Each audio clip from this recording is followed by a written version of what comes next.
ঈদের দিন সকালে ঘুম থেকে উঠে দেখি যে খুবই বৃষ্টি হচ্ছে, খুব বৃষ্টি। তা আমার তো কোনোভাবেই আমি বাসায় থাকতে পারতেছি না, কারণ আমার বৃষ্টি খুবই পছন্দ। তো যে কথা সেই কাজ, চলে গেলাম ছাদে। হ্যালো এভরিওয়ান, আসসালামু আলাইকুম। আপনারা কেমন আছেন সবাই? আমি মেঘলা আপনাদের মাঝে আরেকটা নতুন ভিডিও নিয়ে হাজির হয়ে গেছি। তো এই যে আমার বৃষ্টি বরাবরই খুবই পছন্দ, খুবই পছন্দ। তো এই যে বৃষ্টিতে ভিজতে চলে আসছি ছাদে।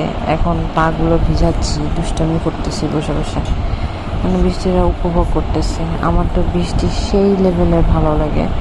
আপনাদের কার কার ভালো লাগে কমেন্ট করে জানাতে পারেন আমাকে।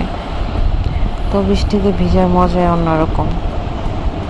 ঝুম বৃষ্টি হচ্ছে, এই ঝুম বৃষ্টিতে ভিজতে ভালোই লাগে। সবাই আমার ভিডিওটি ভালো লাগলে লাইক শেয়ার করে পাশে থাকবেন। আসসালামু আলাইকুম, ভালো থাকবেন সবাই।